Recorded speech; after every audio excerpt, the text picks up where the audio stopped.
Good afternoon, and welcome to the COVID-19 Task Force Ask the Experts, Critical COVID-19 Issues, Take 2 and Beyond. And my name is Anita Barkin. I'm the co-chair of the COVID-19 Task Force, and I'll be the moderator for the session.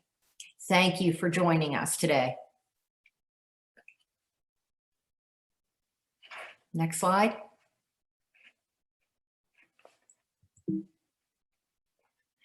The session will be recorded and a link will be sent to all webinar registrants. The archive will be available on the ACHA website, COVID-19 resource page. There are no CEs offered for this session. Please use the Q&A function to ask a question of the speakers.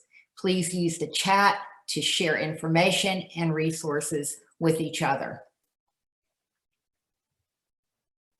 Well, I'm thrilled to be able to be the moderator for this event. We have four wonderful, expert, experienced speakers here to answer your questions and share their thoughts and wisdom. Jamie Davison, Dr. Davison is the Associate Vice President for Wellness and a licensed psychologist at the University of Las Vegas. We have Julie Edwards, who is the Director of Health Promotion, University of Chicago Student Wellness. We have Dr. Micah Griffin, Senior Director of the University Health Services at the Pennsylvania State University. And last but not least, Dr. Sarah Van Orman, Associate Vice Provost for Student Health, Chief Health Officer, Clinical Professor of Family Medicine, and the Division Head for College Health at the University of Southern California. Sarah is going to kick us off here by providing some overview of the topic, and then we're going to move right to Q&A because we have a lot of questions that have been submitted by individuals who have registered for the program, and we want to fit as many questions in as possible. So Sarah, I will turf this to you. Great. Thank you, Anita, and thank you everyone for being here. I'm just going to share two slides that I hope will be helpful as we start to think about this. We are in a really messy part of the pandemic. I just want to provide a little bit of national context. The good news is after the Delta surge of the mid to late summer, we're actually seeing the COVID situation nationally begin to improve. Positivity is declining. It decreased almost 2 percentage points in the last 7 days. Hospitalizations are starting to plateau and in many places decline. Deaths we know have risen over the last few weeks. We know that always is a lagging indicator. But we're seeing outbreaks in most of the United States are becoming more infrequent. And we're overwhelmingly still seeing the Delta variant. So we're seeing a slow decline in cases, in hospitalizations, which gives us some hope that we're in a period of improvement. The thing that's more remarkable about this, though, is if you look at the map on the left, it's really variable across the country. We still see significant hotspots. We still see many counties and states and cities and municipalities where the healthcare system remains overwhelmed. And we also are starting to, if we look across the country, all states in the United States, except for one, are still in the highest tier of transmission. That's California, by the way. We're the only state that dropped down to moderate. So we still have a lot of COVID out there, but we are starting to see a slow improvement of conditions. Next slide. So what are we thinking about? We all have this sense that the end is coming, and we really are seeing on the left-hand side some situations, a set of issues that are still remaining, and on the right-hand side, my sort of sense of where we may be going. We see the broad lifting of public health measures across the country right now. We all know that those should be driven by case and vaccination rates, but in most cases, they're actually not. So the states with some of the strictest mitigation are some of the states with the lowest case rates now. The states that have no mitigation have some of the highest case rates, highest hospitalizations and deaths. That's a challenge to all of us. Testing capacity across the US, especially rapid testing, is low. It's much lower than in the rest of the world. We continue to have vaccines that remain extremely effective against severe disease and hospitalization. Despite the breakthrough infections we're seeing, our vaccines remain stunningly effective.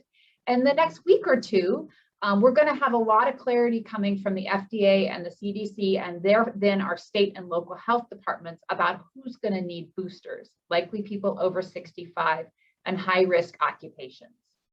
Unknowns on the horizon. We don't know what dual infection with influenza and COVID looks like. We don't know what that looks like both at the individual patient level who might have both and how severe that disease might be. We also don't know what that means for our healthcare system surge levels, where we know we then are putting significant impact on them. And we also always need to remember that there is a potential of a new variant emerging. So we have all of these questions that are still on the left-hand side, even though things are improving.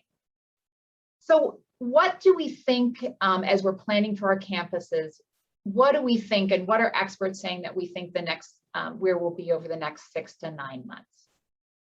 One thing that's really becoming clear is that herd immunity is likely not going to be possible with the Delta variant. It is too infectious. That means that we are going to have high percentative parts of the population immunized to protect them individually, but not to create community herd immunity. That means that this is likely going to become an endemic disease, which means that it's something that we just see circulating. It's going to come at times in our community. We're going to see localized outbreaks. But we're going to manage those rather than managing them at a case-by-case basis, meaning we want to find every case, we want to contact trace it. We're going to start managing it on a community level, which means really focusing on introducing community mitigation measures to help reduce hospitalizations and death and keep our healthcare system from being overwhelmed. That means that vaccination levels are going to remain incredibly important. And I think this switch from a pandemic to an endemic, we're going to start to see that transition happening sometime in the spring of 2022.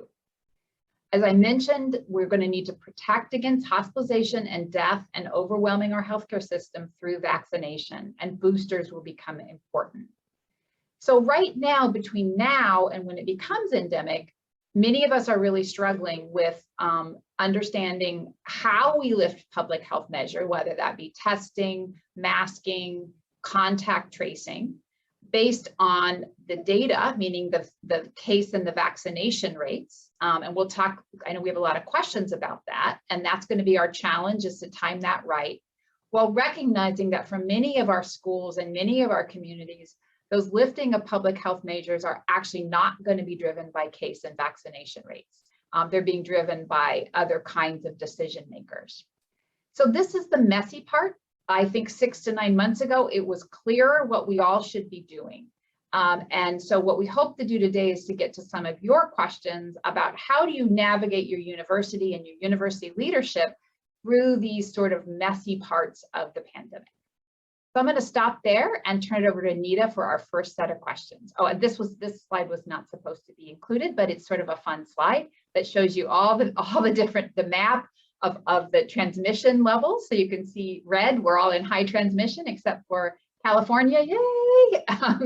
And then you can also see where we have mask and vaccine mandates. And what's fascinating about these maps, I'll share them with the webinar, is the public health mitigation and the cases actually do not align, and that's part of the challenge we have right now. Okay, next slide. Let's go to questions. Thanks, Sarah. You provided a perfect segue to questions around testing, as he spoke about the messiness of this and the fact that we're moving into an endemic phase, and what does that mean in terms of what are the best testing strategies, and is contact tracing still a valid best practice, and how do we manage that? So I'm gonna open it up with that question. We have a lot of questions regarding testing. Do we do surveillance testing or not? What's the amount of right testing? Who do we test? Do we test those who are vaccinated or those who are not vaccinated? And do we then follow up with contact tracing? So I'm going to open it up, and if you could get us started, Sarah, and then I'd like others to weigh in and talk about what you're seeing on your campuses, what your practices are. So great question. And so I'm going to talk about what, kind of where the guidelines are now, what's best practices, and there's really a spectrum of things that people could be doing. So what's absolutely important?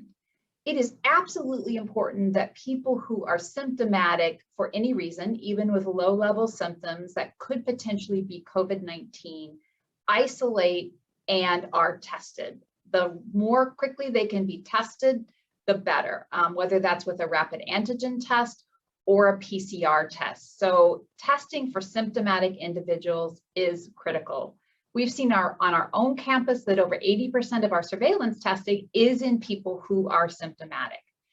We do know that there can be breakthrough cases in fully vaccinated. Those people are extremely protected against severe disease and hospitalization, but they can develop mild respiratory symptoms, and they're able to spread that infection to others. So you have to test your symptomatic people, and more importantly, you have to have a way to help people identify that they're symptomatic, support them going immediately into isolation so they're not spreading to others. The second group that's obviously very important to test is people who have that close contact with someone who has COVID-19. We currently, in most of the US, individuals who are fully vaccinated who have a close contact are not required to quarantine anymore. Non-vaccinated individuals still in most of the United States should be quarantining, but it's important that people get tested 3 to 5 days after that exposure. That is the second layer we have to catch people who may have been exposed to someone who had COVID-19 and to find those very early infections.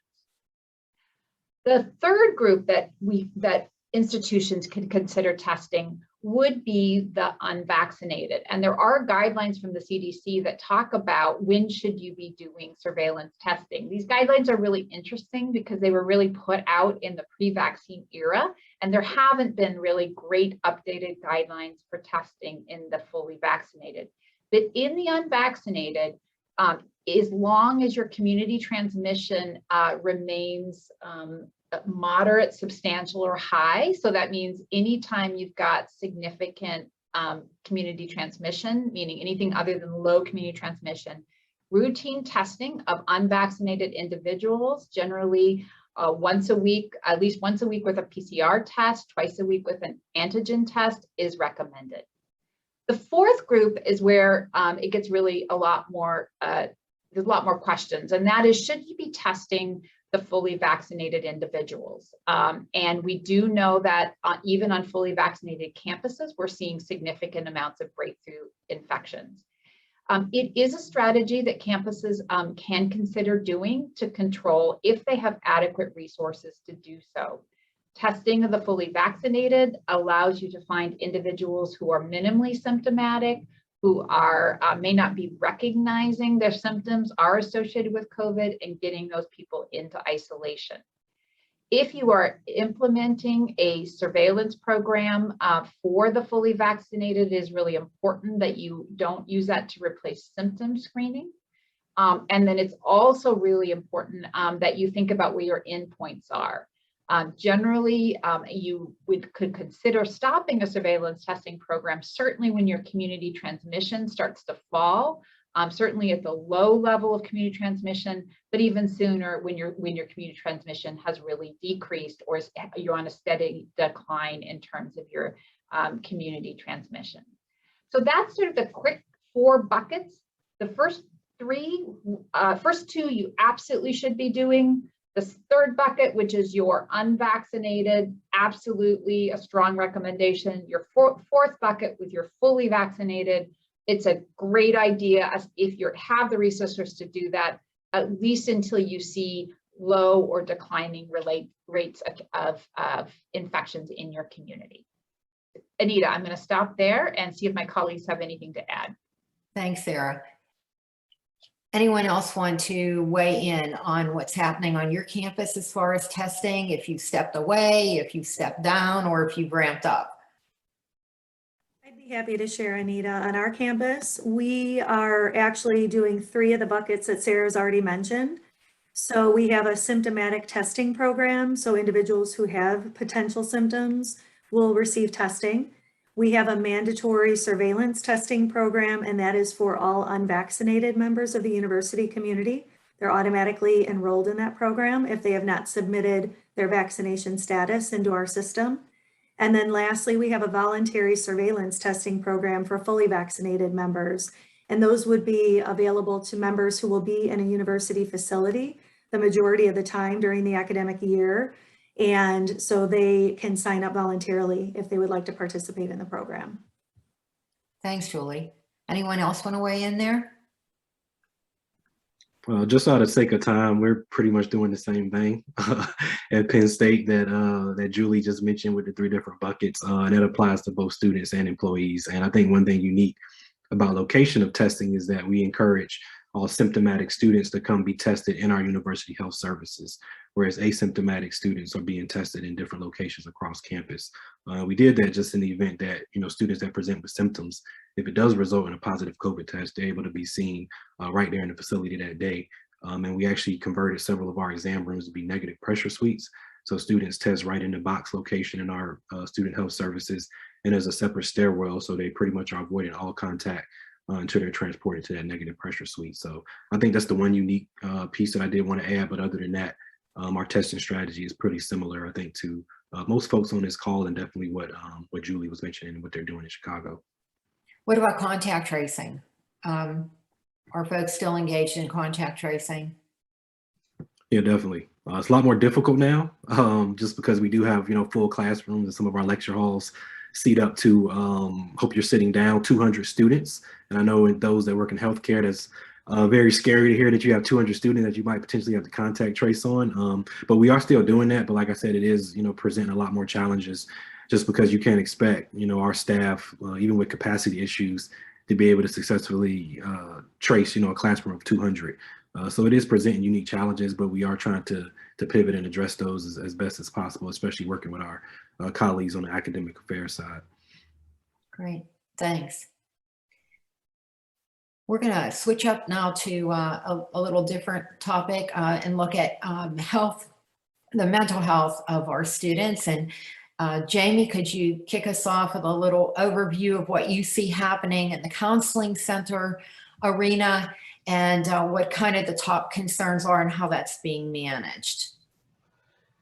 Absolutely. So I think one of the big questions many are asking is, how exactly did COVID-19 affect the emotional well-being of our students? I think we've seen some of that in the spring. I think we've all seen the data showing that the pandemic has negatively impacted their mental health, and we've heard dire predictions of what this fall will bring. But for me and others, I think the picture of the true impact is more nuanced. So for example, anxiety and depression have been the most common mental health conditions for college students, for the past decade. I expect this to remain true. So I see the pandemic as really exacerbating an existing trend versus a new phenomenon as we look at students. One thing I think that was helpful to consider is some research by the Center for Collegiate Mental Health. And it suggested that students seem to use the term mental health broadly to describe just their general distress, and the pandemic has been distressing to all of us. And when they surveyed counseling centers, looking at what was the difference, why students were coming in the fall of 2020 versus the fall of 19, the one thing that really stood out was academic distress, including lack of motivation, trouble concentrating, inability to complete work. So I think this is important for mental health staff to be aware of, to be on the lookout of. It also suggests that counseling centers, behavioral health team, and health centers, I think, need to focus on these issues and especially be looking for them moving forward. Another thing I think is a big issue is just mental health service delivery. You know, the big story around the country is that counseling centers, behavioral health team, and health centers transitioned successfully to telehealth in a short period of time. This was a huge accomplishment that, you know, probably deserves more recognition on our campuses than it's received. So in the mental health realm, the demand for telemental health is remained high. It's very high at our counseling center, which coincidentally is low for our primary care. Most individuals seem to want in-person services, while at the counseling center, they want telemental health. So I think the big question schools have to answer is, what's the right service delivery mix moving forward? How will you provide those services? What do you need to do to support services? And what goes along with that is also what you need to do to support your staff to continue to do telemental health. And maybe later we can share some thoughts. And then the last trend that I have is just staff well-being issues. Wow, I was prepared for the first two, but really some of the issues that have risen from transitioning employees from home to work has really been a challenge. So we have, you know, staff that are very uncomfortable coming into work. We have staff that are uncomfortable seeing clients or patients in person. We have staff with childcare needs that need support. We have staff that now only want to do remote therapy, and I like working from home as much as everyone else, you know, but that's not our model we're using. So, and then burnout, of course, which has always been an issue, but I think the pandemic has just exacerbated that for everyone, you know. So how do we support our staff and really the campus community as we're emerging from this pandemic, but burnout issues are lingering? Well, you've raised a number of really important issues related to student mental health and well-being, as well as staff mental health and well-being. So I'd like to open it up to our panelists to weigh in on Jamie's comments. I couldn't agree more with some of what Jamie talks about. You know, it has been a challenging year for the teams on many parts of the campus, but certainly within our health and wellness services in particular. In many ways, the transition to teleservices, whether that be telemedicine or telecounseling, has been really beneficial for people. You know, the driving, the ability to work from home, it's been convenient. But I think, like many of you, we're struggling with that right balance of people, you know, kind of needing to be present, needing to be back in person, while so many individuals are still struggling with childcare, they're still struggling with their own well-being, they're still struggling with burnout, they're still struggling with so many other lingering aspects of this, that in some ways I think the need to now deliver in-person services again, which is what many of our students want and expect, is creating a real tension. And for the student health team, the student health teams, who in many cases, you know, people say we're back, we're in person, and they're saying we never left. You know, we've been testing, we've been treating, we've been working all this time. So I think Jamie has hit on a real kind of a significant issue. I think the issues around burnout across healthcare, around being able to fill vacancies, people just leaving the field. I think this will be a major topic in all of healthcare, including student health. So what kind of strategies are you folks employing to deal with these issues or address these issues? Not that you have the solution to all of this, because it's clearly a very complex issue, but what kinds of things have you experimented with or strategized about? What's been effective, if anything, has been effective that you could share with the audience?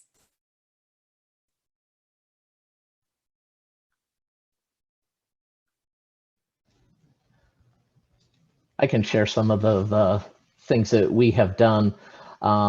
So what we have done is really enhanced. I've always believed in a close supervision model, but we've really enhanced it to really kind of get a sense where everyone's at and really kind of identify what are the stressors that our staff are facing. And we're really trying to be super flexible and supporting them around that, whether it's a high-risk individual at home, childcare, whatever it is. We're just really trying to bend over backwards and be extremely flexible to the extent we can in doing that.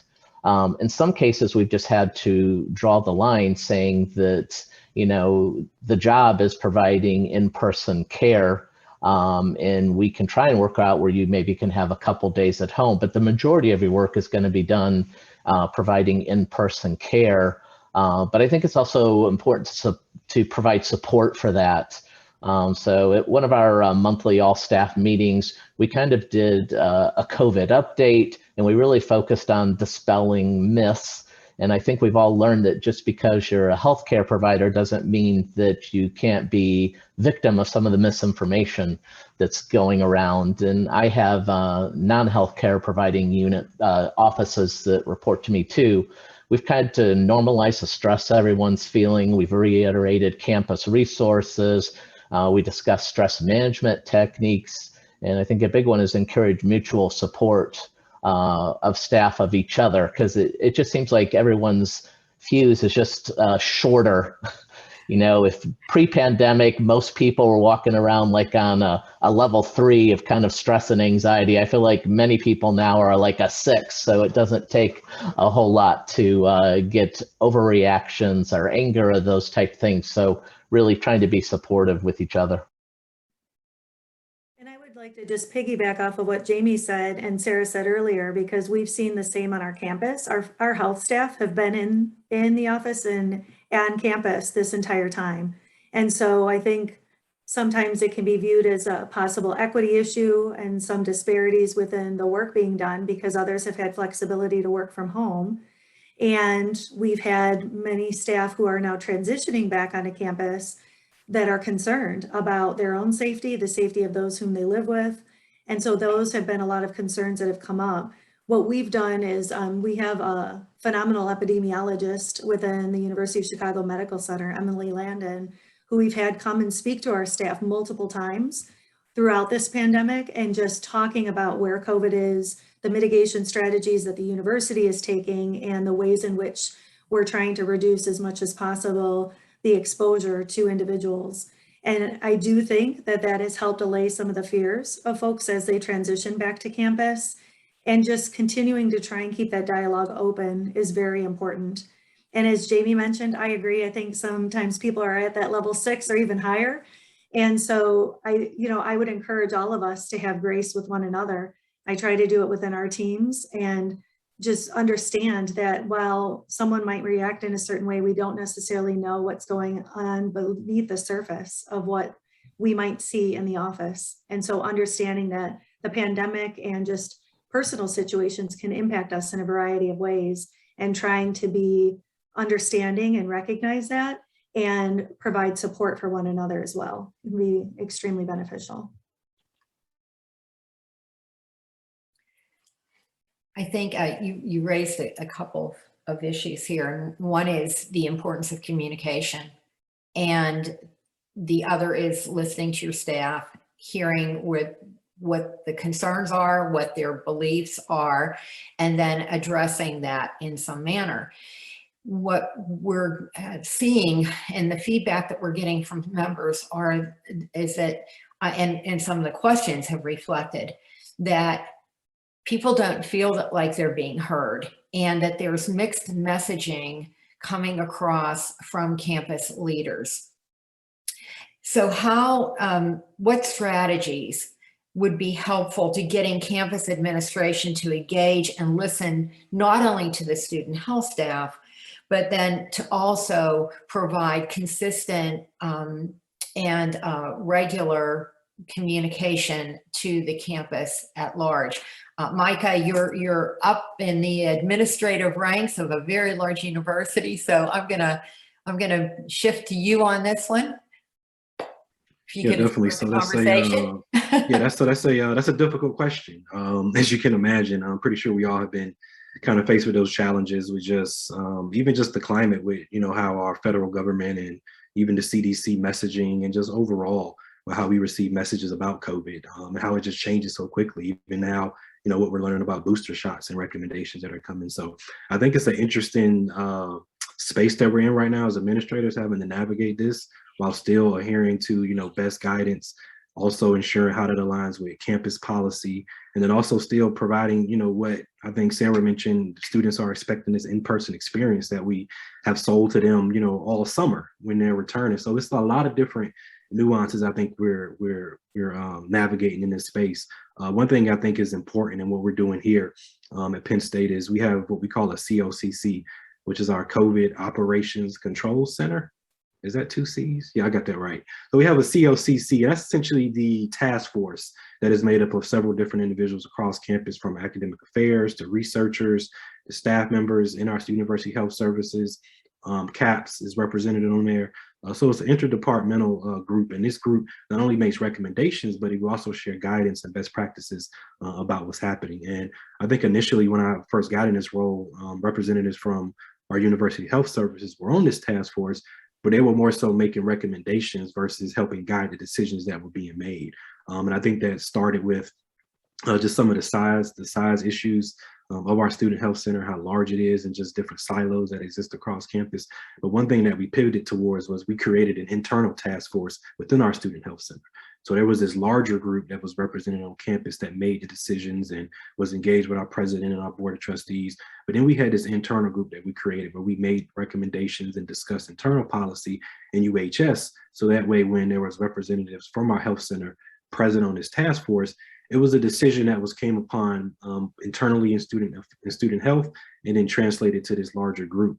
So if I have to give like a clear, practical recommendation, I would say if you are in a student health center and you don't have this representation on your university-wide task force, take the initiative and create one internally. That doesn't mean that what you all discuss is going to result in campus policy, but it does mean that communication internally is going to be concise and consistent. Because that's one thing I noticed as well, was that messages can change from one day to the next. And if it isn't a consistent message that's being shared internally, where all of your physicians and providers and staff within your student health services are on the same page, then you can pretty much rest assured that the message going out is going to be changed, especially when it's being translated from front office staff to students or to parents. So we did notice that there were improvements with what staff were saying as far as being informed, and also just the knowledge that was going out from UHS to this campus task force, or the COCC, was consistent, and that we saw there were changes that we were recommending were now being adopted. So it's a very interesting space, especially when you're a state-supported institution and you have government involved in decision making, and you have other policymakers, especially related to vaccine mandates. But I think we're all doing the best we can to try to pivot and then make decisions, like I said, that are best informed and supporting our students. But that was something that we did from a practical standpoint, was creating this UHS, or this student health type of task force that was responsible with creating messaging, disseminating information, and also presenting concise and consistent recommendations to our COCC. Thank you. Thanks, Micah. Any add on that? Julie, I know health promotion is your specialty. Could you speak to kind of what your top issues are in promoting communication and clear and accurate messaging in this messy period that we're in, as Sarah so accurately described it? Oh, sure, Anita. I think what we've really seen is that across the country, universities are doing things differently depending on if they have health promotion departments or limited resources. So sometimes university communications is also getting involved in creating some of the messaging. And sometimes health promotion isn't necessarily helping with the COVID response either. It might be specifically for health. So I think it really depends on the university itself. But what we're seeing consistently is some of the challenges that there can be, and not necessarily at the university level, but if there are federal and state mandates, and then at the university level, maybe something that doesn't necessarily align with public health mitigation efforts, that it can be challenging, especially when we're looking for evidence-informed strategies of ways that we can really reduce COVID exposure on our campuses. And so we have heard that fairly consistently. I think what we've done just within health promotion in general, we've had a lot of ongoing calls within the field to share best practices and resources that has been extremely beneficial so that colleagues can really connect with one another. And then we don't have to recreate the wheel. We can really share with one another what we're seeing, different educational opportunities that we've created that maybe they can replicate or tailor for their own campuses. We also are hearing a lot about burnout, Jamie had mentioned, but just in general, because especially if health promotion is helping with COVID response and contact tracing, then also doing typical initiatives or programming potentially, or different services that may be on campuses as well. And also some health promotion departments may have historically been focused specifically on students, where now they're also getting requests on how to support staff and faculty, especially if there aren't well-being initiatives for staff and faculty. And so that's something that we've seen on our campus. We've seen a huge increase in requests for training individuals in mental health first aid. We've seen a huge increase in students reaching out for wellness coaching, and our counseling has also experienced increases in the demand for their services. And so, you know, with having same staff, but increased demand across the board with health, counseling, and health promotion is definitely something we're seeing. And I don't know if it will necessarily change this upcoming academic year. I think it's just ways in which that we can share across our fields and across the sections within ACHA is extremely beneficial. We have found it. And also, I guess we mentioned it slightly, but the virtual versus in-person. And so what we're doing, at least on our campus, is we are giving students the choice. So we're offering various things, and they can select then whether they would prefer to be in person if it's a one-on-one visit, or virtual or in person. And then we're offering some programs such as mindfulness in person. We'll have 2 sessions, and then we're offering some virtually so that students can choose based on their comfort level as well. Thank you. You know, when we're talking about communication and myth busting and trying to get folks to buy into our strategy, there's some questions about what do you do with students who don't want to go along with the quarantine and isolation policies, students who are in Greek systems where they're kind of sheltering individuals who probably are infected because they don't want to be outed. So what recommendations do you have for building student confidence and trust? What kind of communication strategies would you recommend, or activities? And I'll throw that open to the group. Deactivate their student ID cards. I'm joking. That was a joke. Don't do that. I was just testing the pulse of the room. That was a joke. But I did see somebody mention about the carrot and the stick analogy, where, you know, you try to dangle the carrot to get them to comply, and if they don't, with the incentives and the rewards, and you bring out the stick, which is a little aggressive, but it works in this case. So we at Penn State do not have a vaccine mandate, but we do have a mask mandate indoor in all facilities.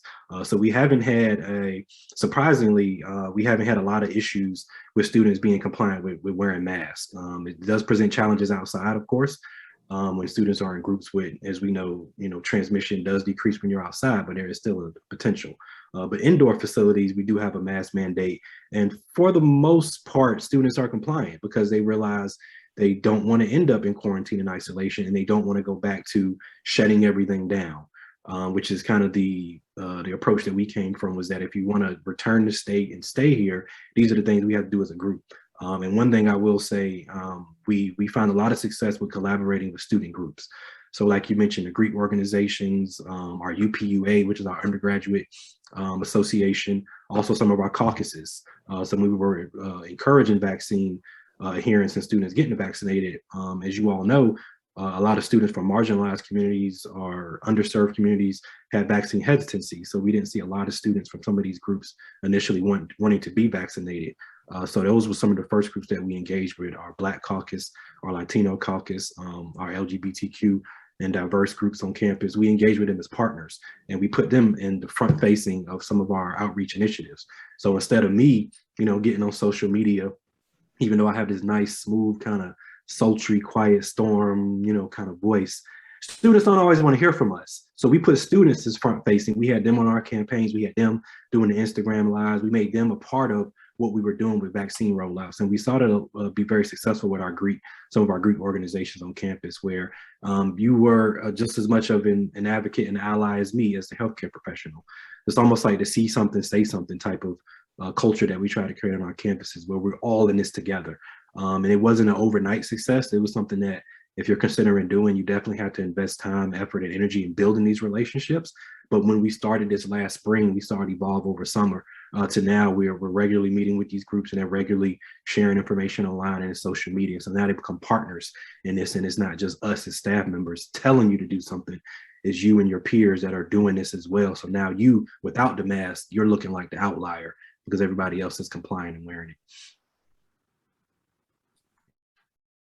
I just want to echo some of what Micah said, and I also think there's a little bit of a tension here when we think about that this work is public health work versus individual level work, right? And that's some of the tension we're having on our campuses. So we certainly, you certainly want to have consequences for individuals who are flagrantly kind of violating policies, knowingly sick and coming to campus, falsifying information, right?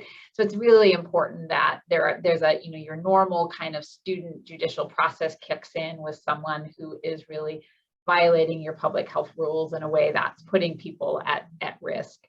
I think for the other things, it is about thinking about this as a public health approach that, and that's a hard thing to say to people. We don't want to say, hey, we got a 90%, that's not so bad. But that is often where we are. So how do we think about using the tools of public health communication, using the tools of social norming, using all the tools Micah talked about to kind of create the expectation that our campus is engaging in positive behaviors. Our campus masks, our campus tests, our campus stays home when they're sick. Our campus, participates and cooperates with contact tracing, right? To really have that positive set of messages, and also helping other people see that, we often want to focus on that 2 or 3% who is not complying, and certainly there's a path for that. But 95% of our students will. And if they can focus on those positive messages and they can be the messengers with their peers, you can get where you need in terms of controlling this at a public health level versus focusing on, it's very easy, I think, for even our faculty and our leadership and our students to focus on that small percentage of students who's not in compliance with the guidelines.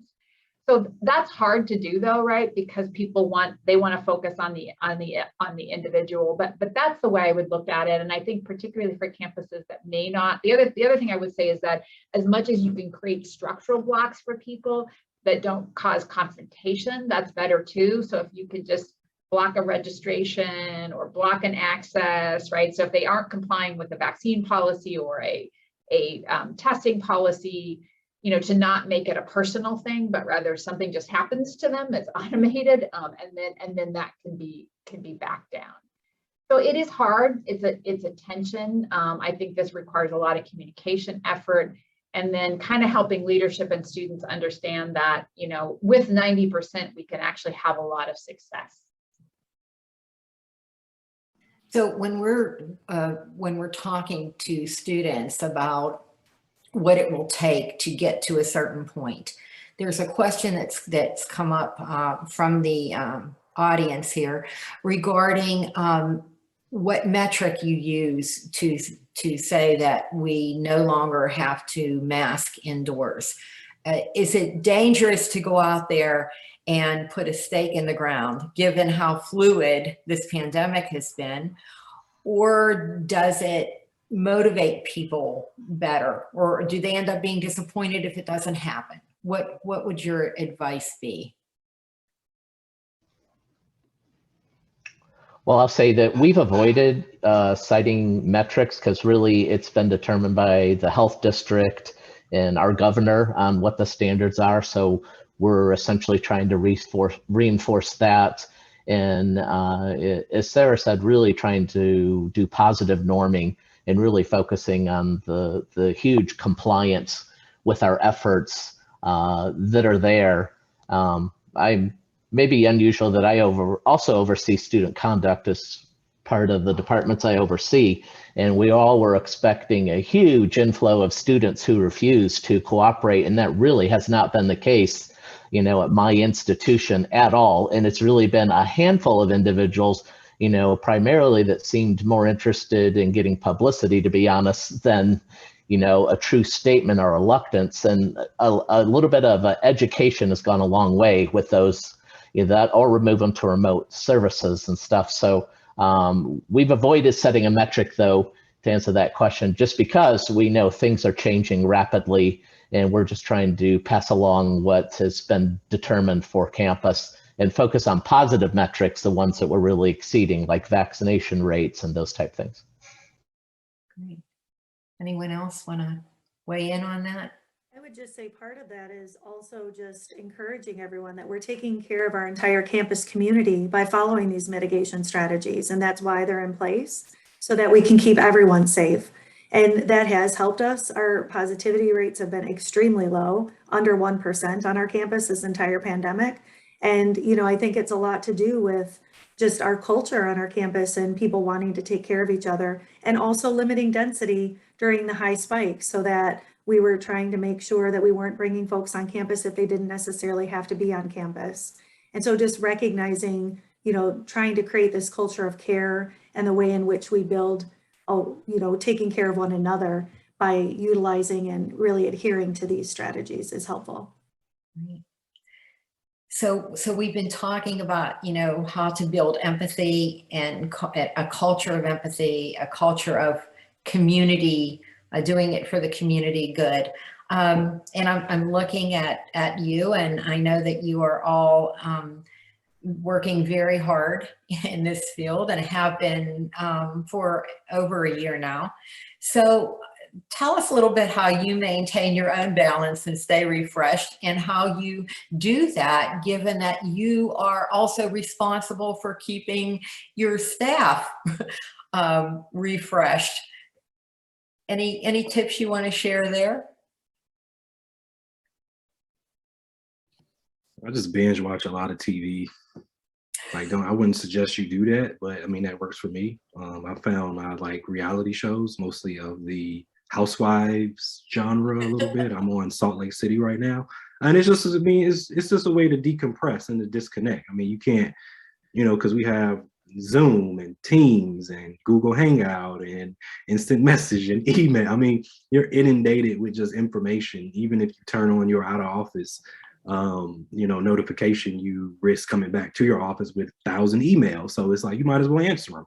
No, you might as well not. Like, leave them there. They'll still be there. So it's just that kind of constant reminder to yourself, and kind of that self-reflection that, you know, this will pass, right? Like, this will pass. And I think when we're living in it right now, it's hard to really recognize that, because in 100 years, they're going to be talking about us the same way we were talking about the 1918 Spanish flu, and the people that, I mean, that's what's going to happen. They're going to be talking about that. So it's like, it's going to pass. So I think just recognizing that and doing the best we can with what we have, and recognizing, I think what Julie mentioned earlier, is that we all are doing the best that we possibly can, considering we have never lived through this type of experience before, let alone trying to manage it on a campus where decision making is sometimes weird and is very siloed. So it's like we're taking higher education with all of its challenges and trying to insert public health practices that where health and wellness should be priority, when that wasn't a priority before the pandemic on most campuses. And now we're trying to force that to be a priority for those that didn't view it that way. So it's just really being mindful, I think, of those things, and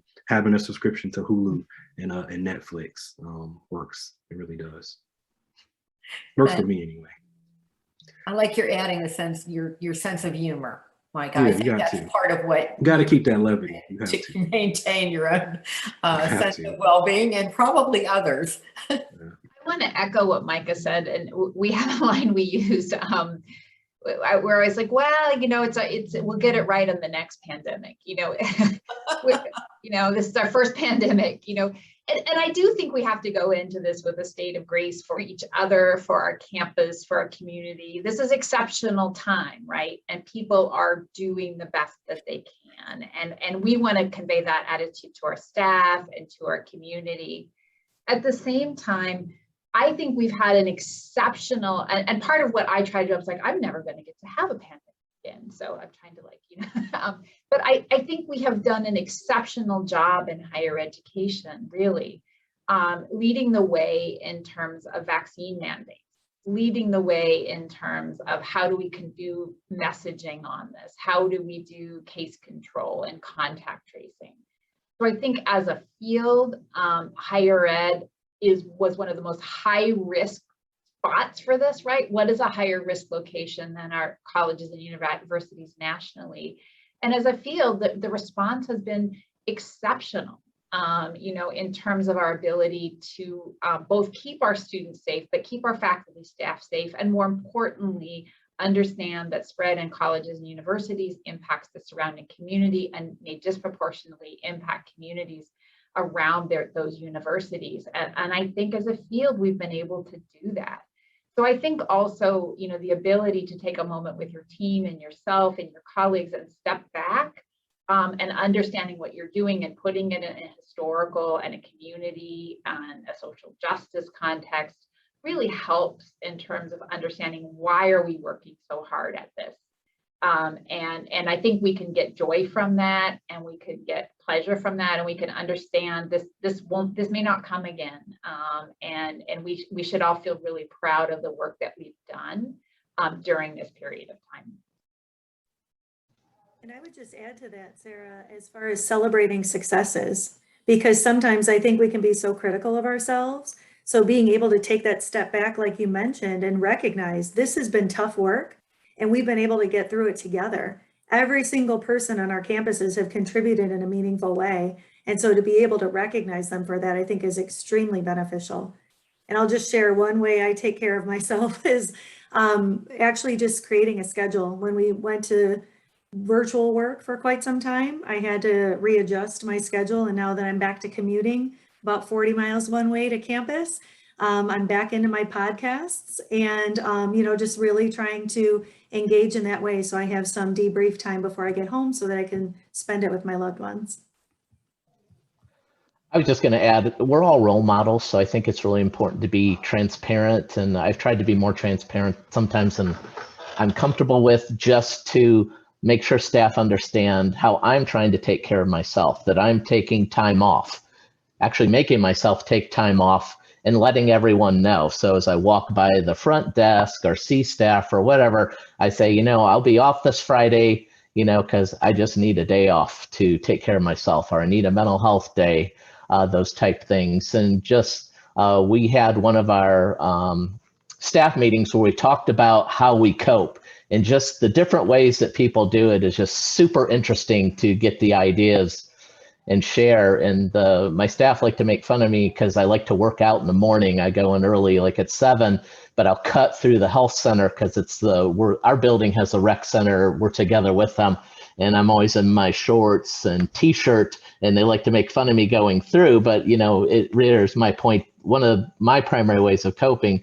is exercise. Really helps me to deal with the stress. So I think the more transparent we can be, the better. And we put a new coffee machine in the break room. So that has been a big thumbs up from people.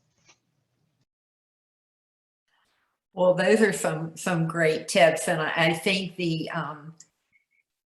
sense of appreciation for the work that's being done is so important, because what was reflected in some of the feedback that we've received is about not feeling like they're being heard, not feeling like they have a true seat at the table, health service professionals, that their knowledge and the message that they're sending and their recommendations aren't being appreciated. So I think it's so valuable what you have all stated about the importance of them, telling people that the work we're doing is important, and there have been a lot of remarkable things that have been done to mitigate this issue on college campuses.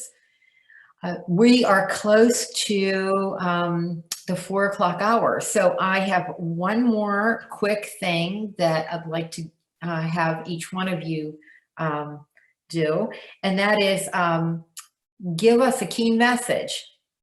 It can be to students, it can be for administration, it can be for health professionals. What kind of is your summary comment? And Sarah, we started with you. I don't know if you want to lead this, or Jamie or Julie, just jump in. Micah? I can start, so then I don't have to say anything too profound, because I know Jamie and Micah and Julie will end it with something remarkable. I think just take a moment. I'm trying, as I think we're nearing the end. It's really messy right now. And I'm trying to take a moment to appreciate having been able to be a public health leader in the field during a historical moment, and just taking that moment to reflect, helps for me with the fatigue and the exhaustion and the frustration and the, oh my God, really again, that I know we're feeling. But I think that moment to sort of stop to reflect on the privilege that it's been to be part of a historical moment in public health, and have maybe done a little bit in my community. So I think all of us in college health, if you've been working through it, can say exactly the same thing. So maybe it's just about giving yourself a big old pat on the back. I would just say have grace right now. And I think that message can apply to, I think, everyone. We're all in this together. Like, this is something that has touched every single person on this planet in some sense, whether it's the overconsumption of information, whether it's the misinformation, whether it's you contracted COVID, whether you've lost someone from COVID. This is something that we all have been touched by. Like, no person has been able to avoid this. And the impact that it's had, whether it's been financially, economically, health, we've all have had some type of impact. And we're all, especially those that are positioned in the healthcare field right now, are being tasked with trying to help this society and mankind get through this. Like, that's our task right now as healthcare professionals, whether it's sharing information, whether it's correcting information, whether it's doing like what we're doing now by hosting these panels. We're serving this purpose of ensuring that mankind continues. And that sounds like very deep and like a movie, but that's the reality, because we have to ensure that people are getting correct information that's factual. I think we see notices or news every day about people that are contracted COVID, that were anti-vaxxers before, that are saying they wish they would have got the vaccine and not listen to all that information. So we are battling not only a public health pandemic, but we're also battling a pandemic of information. And if we can just continue to focus on that we are serving a purpose and that we all are doing the best that we can, and just take a moment to give people grace. If they're struggling with trying to get to work, they're having childcare issues, if they've lost someone to COVID or they contracted COVID themselves, like I said, we're all just trying to do the best we can and just get through this on the other end, and we will get through this. So just a little bit of grace, I think, goes a long way.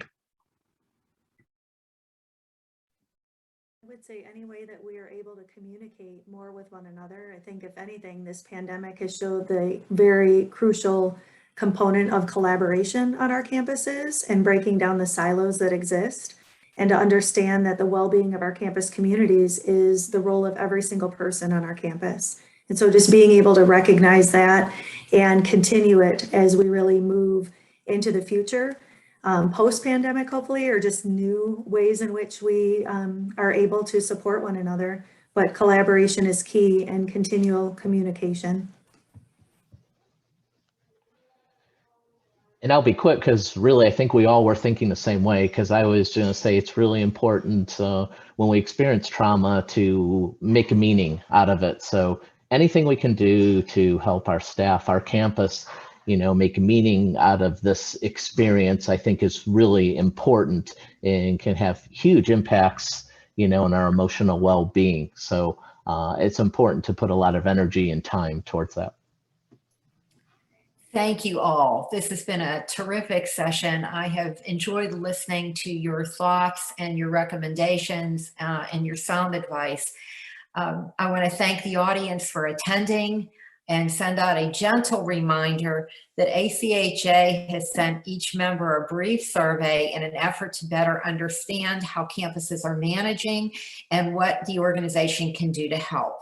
It's open through Monday, the 27th of September. It takes only a few minutes to complete. Each member has been sent a unique link, so please check your email. And thank you so much for joining us today. And thank you again to our panelists. It was truly inspiring and increased my understanding of what the experts in the field are offering in the way of guidance. Thank you so much.